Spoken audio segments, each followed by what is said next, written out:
O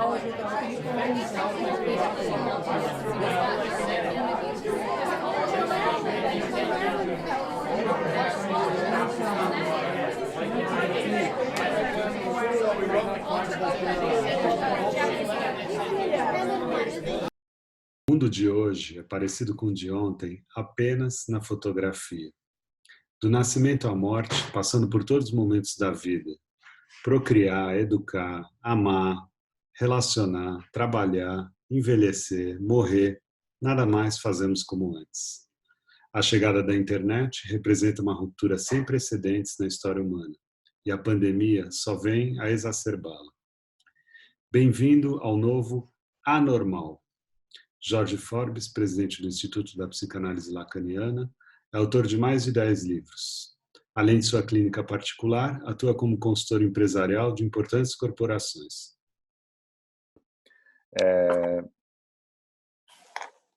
Jorge, você fala de um novo anormal. Sim. Por que um novo anormal e não um novo normal? Me incomoda a noção de norma no sentido que você sai de um laço social estandartizado, padronizado, rígido, hierárquico, linear, focado, que são algumas das características que eu entendo da época anterior, que eu chamo de Terra 1. Eu chamo de Terra 1 tudo aquilo, toda a organização, todo o lado social vertical, independente que na verticalidade, no ponto da transcendência, esteja como esteve durante muitos séculos, primeiro a natureza, depois os deuses, depois a razão. As transcendências mudam, mas a estrutura arquitetônica, arquitetural, vertical se manteve. Então, eu entendo que é uma revolução monumental nesse momento, sobre 2.800 anos de história, e que nós saímos de uma forma de nos comportarmos verticalmente, temos a chance de nos comportarmos horizontalmente, o que implica que nós temos a chance de viver num laço social flexível, criativo, múltiplo, responsável. Responsável antepõe responsabilidade e disciplina. No sentido de, eu não fui responsável, eu estava cumprindo ordens, a disciplina fica de um lado, a responsabilidade de outro. Então, você tem um laço social de características, como eu dizia,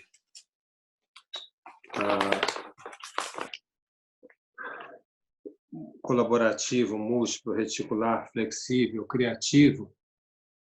E eu acho que o interessante quando a gente sai dessa pandemia é nós guardarmos um aspecto dela, que é a relação do homem com o intangível. Num primeiro momento, o coronavírus era totalmente intangível. Quando eu digo era, porque ele deixa de ser intangível na medida que você gera uma vacina ou gera um remédio, então você está tangibilizando.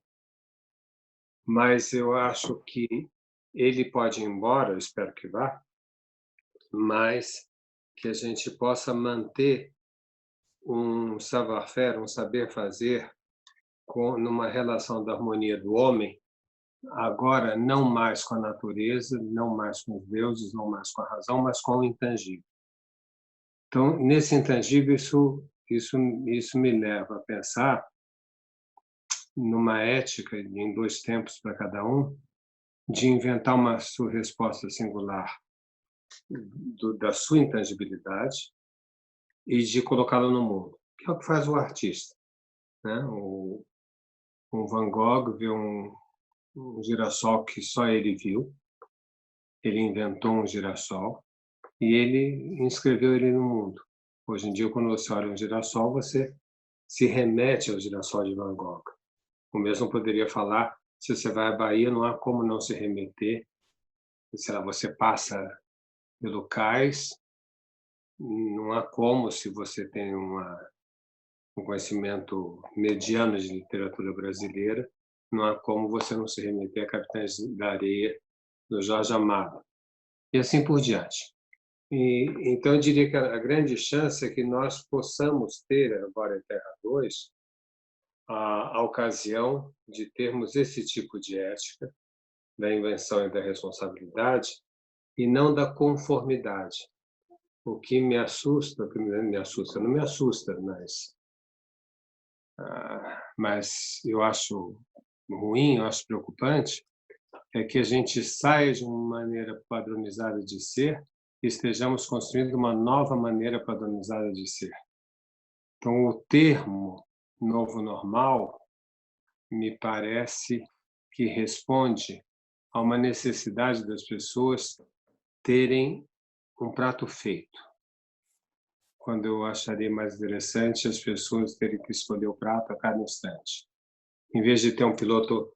Eu vejo esse novo normal como um novo piloto automático de vida. Preferia que nós tivéssemos fôssemos GPS ambulantes e não criadores de pilotos automáticos. Por que eu prefiro? Porque acho que a característica fundamental do homem é a criatividade, e se eu estabelecer maneiras fixas de ser, vou diminuir essa criatividade. Então, eu gostaria de favorecê-la em vez de congelá-la. Por isso. Você acha que a gente está vivendo a maior revolução dos laços sociais nos últimos 2.800 anos? Acho. Por que eu acho?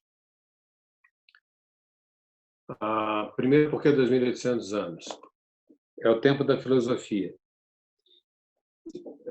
Antes disso, é considerado o tempo da mitologia. De Sófocles para cá, se considera o tempo da filosofia, onde eu consigo fazer um pensamento lógico, racional, transmissível e criticável.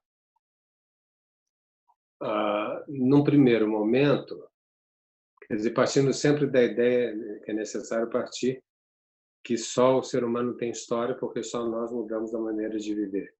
Uma abelha não tem história porque ela é idêntica. Desde a primeira abelha até hoje, ela é rigorosamente idêntica. Quer dizer, partindo da síntese sartreana sobre esse aspecto, colocando os animais aonde? Nos animais, a essência precede a existência, nos homens, a existência precede a essência, faz com que nós sejamos mais frágeis no nosso código de comportamento, que ele não está definido, e nós sejamos mais criativos pela exatamente mesma razão, porque ele não está definido. Então, nessa indefinição, para aliviar a nossa angústia, entendo e me valho, quem fez essa separação não fui eu, foi Luc Ferry. Sabe quem é o Luc Ferry? Sim.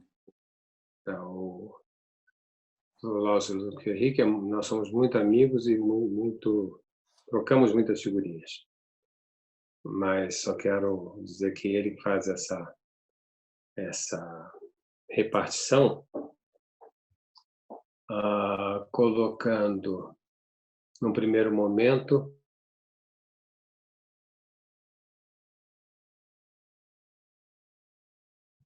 em relação a um ente maior, no caso a natureza, e se acalmariam frente às suas angústias, se comparando às frutas, por exemplo.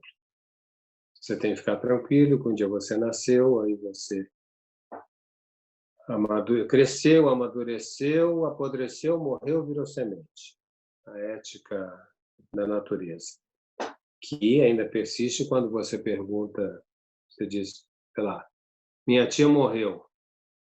O cara fala para você, puxa, que pena, Maurício. Que idade ela tinha? Não, ela tinha 90 anos. Então tudo bem. Ou então tudo bem é uma ética natural. Né? Não sei se para ti era tudo bem ela morrer. Se ela tivesse dor de cabeça, não ia achar nada natural morrer. Bom, isso é suplantado a partir do século III, Constantino, até o século XVIII, do Dominismo, por uma ética mais forte, porque ela permite a variação. Se você nasceu jabuticaba, pode virar manga, de manga pode virar laranja. Não é como Aristóteles preconizava, uma vez servo, servo, mestre, mestre, artesão, artesão, guerreiro, guerreiro. Não, você pode mudar de posições e você tem a vida eterna. Aí é um marketing imbatível, né? Você ia morrer e virar semente, agora você tem a vida eterna. O único problema é saber com que idade você vai voltar na vida eterna. Então, isso tem um outro peso. Depois você tem o iluminismo, a ética. Pela primeira vez, o homem se refere ao homem, portanto, surge o humanismo. Uma ética que coloca no local da transcendência vertical o saber. Então, veja, eu falei de muitos séculos de civilização, do iluminismo que vem até agora. Falei de 2.800 anos, através de períodos de longa duração, como diria Caudery. Então, você tem transcendências diferentes, mas a mesma arquitetura vertical. E aí, de repente, você tem um fenômeno, poderia citar vários, mas um fenômeno como a web, eu acho que é ela que inicia o século XXI, que no momento que você horizontaliza as relações, estou falando de 1991, 1992, 1993, se discute, você sabe qual é a data precisa do surgimento da web. E aí você tem uma nova transcendência, mas o que você tem, a meu ver, que é mais importante, que faz, estou te respondendo, que faz, do meu ponto de vista, uma revolução única, é não só existir uma nova transcendência, como existir que eu chamaria relação com o intangível, é um pouco abstrato, não posso dar exemplos melhores se algum momento for o caso. Mas o que eu quero chamar a atenção não é o elemento da transcendência. Quero chamar a atenção é o elemento da arquitetura que você me perguntou se eu acho uma revolução. Tem uma nova transcendência, mas tem uma arquitetura horizontal. E nós não sabemos lidar com uma arquitetura horizontal. Então, nós criamos novas verticalidades. Vejo o novo normal, para juntar com a primeira questão, como uma tentativa de verticalizar de novo o laço social. E espero que a gente não consiga fazer isso. Eu entendo que a revolução de Terra 2 é mais importante ainda que a quebra do Muro de Berlim. Ela toma o mundo inteiro e ela muda a maneira de ser das pessoas em aspectos mais fundamentais, maneiras de ser essa, que a política e a economia são consequência. Eu acho que o Muro de Berlim você tem mudança na política e na economia, em Terra 2 você tem no ser humano. Eu acho mais fundamental no sentido de fundamento, de base. As pessoas já assimilaram essa revolução? Nem um pouco, a meu ver. Quer dizer, um pouco. Especialmente, eu acho que é uma questão, qualquer mudança, você tem as pessoas que abraçam a mudança com mais rapidez, que é o pensamento de vanguarda. O pensamento de vanguarda necessariamente tem menos pessoas na vanguarda que na massa maior, né? E a massa maior tem mais pessoas que a retaguarda. Então, acho que nesse momento, Terra 2 ainda é uma vanguarda, o tempo atual ainda é uma vanguarda. As pessoas estão querendo voltar o mais depressa possível ao que era antes. Elas não estão, a meu ver, dedicadas a saber, mas de que maneira eu posso avançar em vez de voltar. Mas acredito que o avanço é inexorável. As pessoas vão tentar voltar, mas não vai dar certo. Você acredita, você acha que é uma evolução da humanidade? Eu acho que é uma mudança da humanidade. O termo evolução... Bom, mas eu acho que eu vou usar o seu termo. O termo evolução tem um aspecto qualitativo, né? Sim. Quer dizer, você inclui é bom, aquilo que evolui é bom. Então, se for para responder dando uma qualidade, que é sempre difícil para quem... Quando você faz uma ciência das humanidades, você estuda, você localiza, ou você não qualifica, né? Que é uma questão sempre mais subjetiva. Mas darei objetivamente uma opinião subjetiva. Sendo que eu acredito que o aspecto mais importante da humanidade é a sua criatividade e a responsabilidade pelas suas escolhas. Acredito que Terra 2, o momento atual que está se abrindo, é mais interessante, mais produtivo que o momento anterior, por esses aspectos. Por esse aspecto de propiciar um renascimento, no sentido da palavra renascimento, movimento, no sentido de fazer com que a gente viva um novo renascimento. Então, me parece muito interessante viver esse tempo, onde cada um de nós pode agir da forma de ser do ser humano, e não simplesmente se adaptar ou se rebelar. Onde cada um de nós pode se fazer agente dessa mudança. Agora, o cenário político e econômico, ele acompanha esse movimento e como ele se projeta?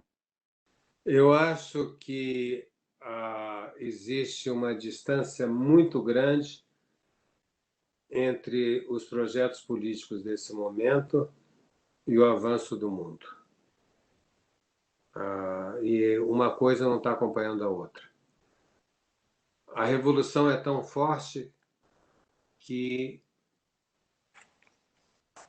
vários aspectos da vida humana têm que ser...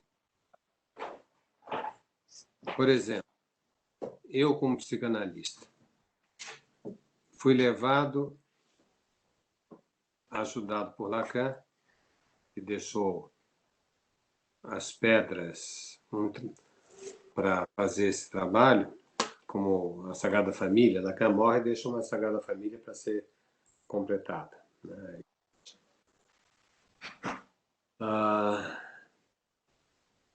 Nós tivemos que refazer a psicanálise e propor uma psicanálise além do Édipo. Isso era impensável, né? A psicanálise complexo de Édipo é quase uma equivalência. Foi uma equivalência durante 100 anos. Nós fazíamos análise na clave, como se fosse música, na clave do Édipo. De repente, o Édipo é uma estrutura vertical. De repente, foi por isso que eu comecei a estudar os fenômenos da pós-modernidade, os fenômenos de Terra 2 sobre pessoas, por causa da minha clínica. Não foi uma ideia que me surgiu do nada. Foi que eu comecei a verificar que tinha uma série de sintomas de dor e sintomas de alegria que não se coadunavam com a verticalidade que eu estava acostumado a entender, a interpretar, etc. Então eu vi que era necessário fazer uma análise além do Édipo. E hoje em dia isso é uma evidência para muitos psicanalistas. Quando eu lancei um livro há 20 anos atrás, dizendo da palavra ao gesto do analista, isso não era tão evidente. Meus colegas perguntavam, mas o que eu estava preconizando? Quando comecei a preconizar, temos que dar mais atenção, que nós estamos saindo do Freud explica para o Freud implica, que é outra coisa. Explica, você tem um saber anterior ao ato. Não implica, você tem um ato anterior ao saber. Você implica e depois você vai entender. Então, é uma mudança muito grande. Isso para te falar rapidamente. Então, a psicanálise mudou. O direito não mudou ainda, porque estão atrasados. Mas tem que mudar. Até a noção de jeito de direito, você não sabe mais o que é. A pedagogia, esse campo, então, é inacreditável. Nos últimos 300 anos, ela evoluiu do quadro preto para o quadro branco. Mas está totalmente desatualizado. E eu poderia continuar e dizer que nada escapa a esse momento de dança e todo mundo vai ter que repensar a partir de Terra 2. A política vai ter que se pensar, evidentemente, a partir de Terra 2. Os Estados Unidos acharam esquisito mandar um embaixador junto a Palo Alto, e Palo Alto achou muito esquisito ter um embaixador. Enfim, só para falar de uma mudança importante. Agora, a mais importante de todas, eu acho que a grande questão que não está sendo tratada na revolução tecnológica é o impacto da inteligência artificial sobre os povos. Eu acho... Qual é a posição que a gente vai tomar? A gente vai acreditar que a inteligência artificial vai ultrapassar o ser humano e vai fazer um pós-humano, como os pós-humanistas defendem, e os biodefensores também defendem essa ideia, também acreditam nisso. Se eles são biodefensores, é porque eles acreditam que nós podemos deixar de ser humanos.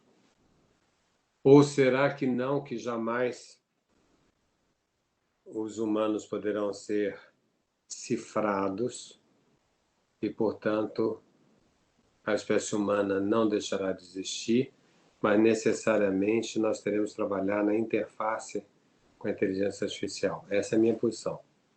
Eu não acredito que nós deixaremos de existir e que a gente trabalhará na interface. Isso está sendo cuidado? Nem um pouco. Nunca vi o governo se preocupar, por exemplo, com o número de pessoas que vão ficar rapidamente sem emprego. Não acho que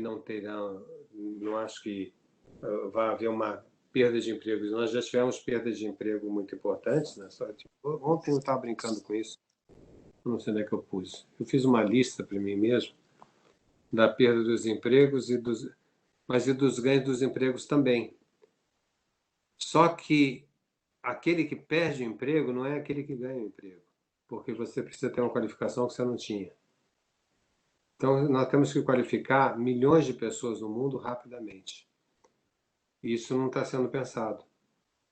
Isso, a meu ver, é um perigo, o analfabeto digital. Isso pode levar a diferenças sociais mais importantes que as diferenças sociais que nós já vivemos, econômicas. Então, penso que os políticos ainda não fizeram a lição de casa desse novo tempo. Ou a economia também vai ficar de cabeça para baixo e horizontalizar? Eu acho que as empresas não sabem ainda fazer a passagem de Terra 1 para Terra 2. Esse curso, por exemplo, que eu vou fazer na São Paulo, é exatamente sobre isso. Quer dizer, não especificamente o momento econômico, mas todas essas razões que a gente está conversando, para que as empresas possam ter uma maneira de ser compatível com o novo mundo e não com o velho mundo. Vou te dar exemplos sobre isso. Primeiro, me parece que mais do que nunca nós estamos nos confrontando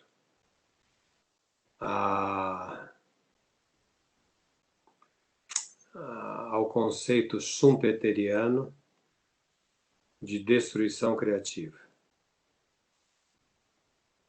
Existem impasses grandes para as empresas nesse sentido. Quer dizer, aquilo que ela faz destrói o que ela fez.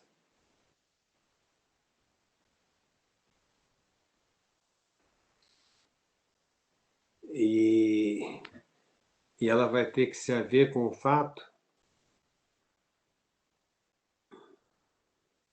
de que a gente vive num mundo, eu acho isso muito importante, que a gente pode mais do que quer. Uma frase pequenininha. Mas eu acho importante, Maurício, a gente lembrar disso. A gente pode mais do que quer. A tecnologia nos levou a essa posição. a gente pode viver mais tempo do que a gente quer. Tanto que uma grande discussão sobre a morte são as diversas posições que nos oferece a tecnologia. Eutanásia, eu não quero viver mais. Eu posso, mas eu não quero viver mais. Distanásia, não, eu quero viver mais. Ortotanásia, deixa eu morrer quando eu quiser morrer. Suicídio assistido, você vai me ajudar se acontecer tal coisa, você vai me ajudar a me matar. Então, é um exemplo onde eu posso mais do que eu quero, especialmente, evidentemente, o suicídio assistido e a eutanásia. Se antigamente a gente tinha assim, o prazer de dizer eu quero que esse mundo exploda, que seria uma forma, né, de catarse, precisa tomar cuidado, porque algumas pessoas, quando dizem isso, o mundo realmente pode explodir. Quando um coreano gordinho esquisito fala eu posso explodir o mundo, isso já não é mais tão uma retórica como um dia foi. Quando namorados dizem eu queria te ver já, e o outro diz pois não, pode ligar a câmera, precisa tomar cuidado, você pode mais do que quer, você quer realmente ver já naquele momento que você está? Então, acho que é um aspecto que as empresas vão ter que lidar. Acho que as empresas estão lidando mal, por exemplo, já te falei dois aspectos, né? Estou falando agora do terceiro aspecto. As pessoas estão sendo da crise as pessoas nas empresas estão sendo da crise do Lava Jato de um ponto de vista super egóico. Eu escrevi um artigo, eu sou articulista da HSM. Eu escrevi um artigo há uns meses atrás sobre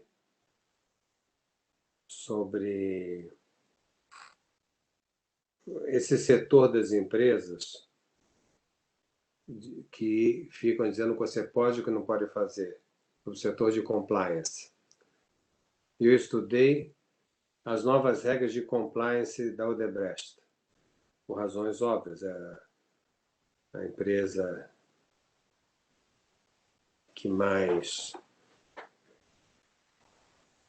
enfim, é a empresa mais corruptora, talvez, quiçá do mundo, como já alguém falou. Então, o que seria esse novo código de conduta? E eu achei graça, porque eu comparei nesse meu artigo o setor de compliance a um novo confessionário. Um dos sacramentos da religião católica é o sacramento da confissão. E quando a gente é menino, vai, diz que pecou por causa disso e aquilo, recebe a penitência, que são 3 Ave Marias, 2 Pai Nossos, normalmente, reza aquilo entre a boca, né? E aí você sai da igreja feliz da vida para fazer o quê? Para pecar de novo, evidente. Você acabou de aprender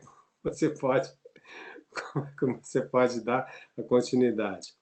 Eu achei muita graça no estudo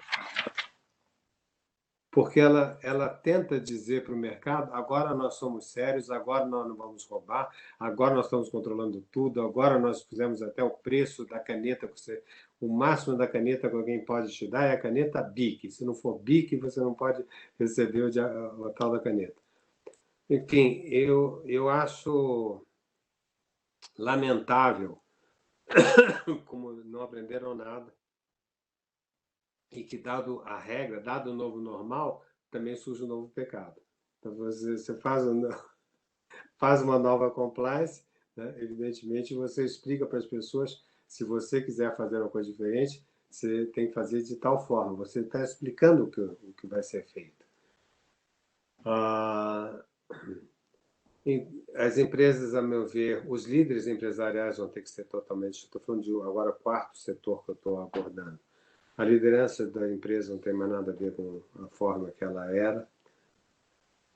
E quinto, porque eu poderia falar mais tempo, mas quinto e ponto mais importante na sua pergunta sobre a mudança na empresa, eu acho que nenhuma empresa sobreviverá se ela não for uma editora de cultura. E vou ser claro.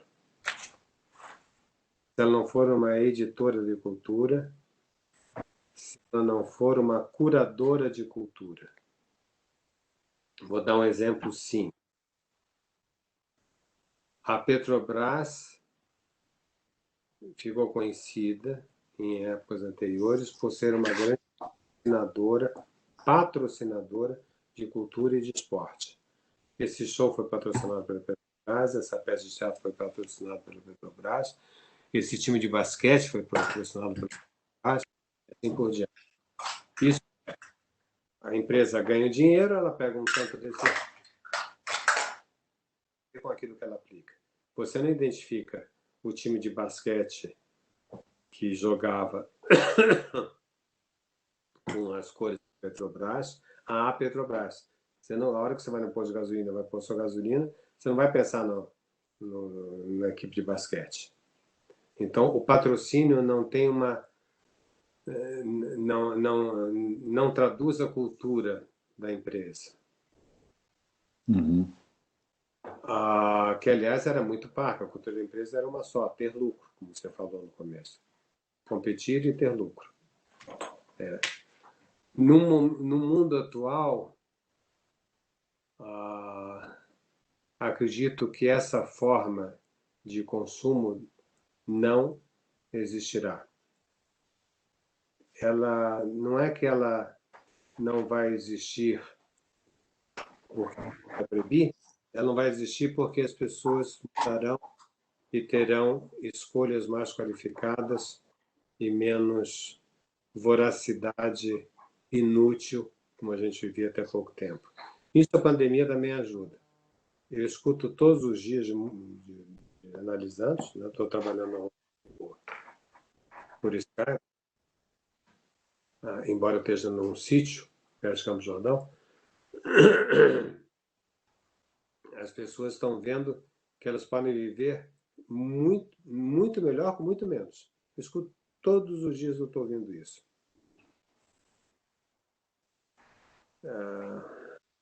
Eu tenho... Se eu tivesse o telefone do Roberto Carlos, ligaria para ele, diria: Roberto, agora faz uma música, eu quero ter 10 amigos, eu não quero ter 10 milhões de amigos. Você não precisa de 10 milhões de amigos. Você precisa ter 10 amigos. Você não precisa ter 10 ternos, você não precisa ter 200 gravatas. Você tem...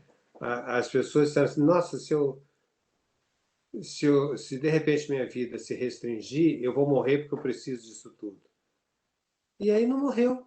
Morreu, começou a olhar, olha que legal, puxa, existe uma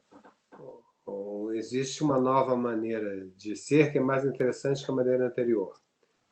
Com isso que eu quero dizer é que nós devemos ser capazes de criar coisas mais interessantes e não de proibir. Meu filho não vai ao shopping. Meu filho larga essa porcaria desse joguinho. Não, cria alguma coisa mais interessante para o seu filho. Mostra para ele o interessante de uma obra clássica, por exemplo. A beleza e o porquê você acha interessante. Eu acredito, isso meu amigo Gil Lipovetsky defende muito essa ideia, mais que eu até, que o movimento não é de proibição, o movimento é de sedução por coisas mais interessantes. Uhum. E eu acho que as empresas terão que ser curadoras de cultura, terão que ser editoras de cultura, como algumas já são. Claro que a mais famosa de todas é a Apple. Uhum. Quando Steve Jobs, aquele famoso discurso quando ele lançou o iPhone, ele disse: isso daqui não é um telefone, isso daqui não é uma máquina de calcular, isso daqui não é um computador, né? Isso daqui é simplesmente uma dobradiça, uma alavanca entre você e as pessoas. Quer dizer, eu acho que quando ele faz esse tipo de discurso, claro que tem um marketing, claro que tem um jogo retórico até do advogado de defesa, isso não é assim, isso não é assim. Não estou desconhecendo isso, mas só estou dizendo que existe um posicionamento quando ele faz o discurso da caligrafia, esses tipos de ações que consagraram a Apple, as cartas do Jeff Bezos, sabe que o Jeff Bezos, para mudar da Apple para a Amazon, o Jeff Bezos não tem missão, visão e valores na Amazon. Ele faz uma carta anual. Uma carta anual onde ele conversa com todas as pessoas que trabalham e não trabalham na Amazon. Todo o universo em torno. Uma carta... Não é uma carta jurídica. É uma carta como se eu descrevesse uma carta. O Richard Branson, na Virgin,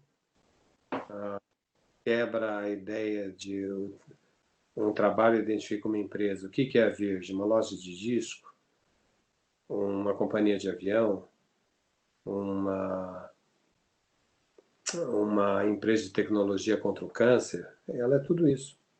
O grande sucesso de empresas como a XP, hoje em dia apavorando a sua sócia Banco Itaú, você vê de um lado um Terra 1, o Banco Itaú, querendo ser intermediário do mercado, das aplicações na velha política, e do outro lado a XP. Então, 15 dias atrás, tivemos uma briga pelos jornais do Itaú, que curiosamente tem 40%, eu acho, posso estar errado, mas é por aí, é uma quantidade importante, da XP, e a Público, eles discutindo, e a XP respondendo, mas exatamente porque nós mudamos a nossa política, é que vocês quiseram nos comprar. E agora vocês querem que a gente perca o nosso DNA. É claro que eu vejo a XP muito mais Terra 2 do que o Itaú, e acho que eles evidenciam que as pessoas querem menos intermediários. Então, se você quer ter menos intermediários na sua aplicação, você tem que ter maior conhecimento. E acho formidável que as pessoas tenham maior conhecimento do mundo das empresas, do mundo do capital, do mundo dos rendimentos, para que possam julgar e ter uma presença mais efetiva do que deixar na mão do banco, como você deixava antes, e vivia completamente alienado do que estava acontecendo. Então, vejo esse algum dos aspectos que fazem ser um momento tão importante na educação empresarial. E última coisa, eu não posso deixar de dizer, quer dizer, por que, por exemplo, um psicanalista como eu vai dar um curso na São Paulo Escola de Negócios? Olha que é completamente doido. Há anos atrás isso seria visto com estranheza. Não tem estranheza nenhuma. Você tem o Prêmio Nobel de Economia que ganhou o Prêmio Nobel pelas relações subjetivas e afetivas frente ao mercado. Então, eu acho interessante existe essa discussão entre os economistas e os psicanalistas por causa de tudo que a gente falou. E de todos os aspectos. Se eu começar a falar disso, eu vou estourar o tempo.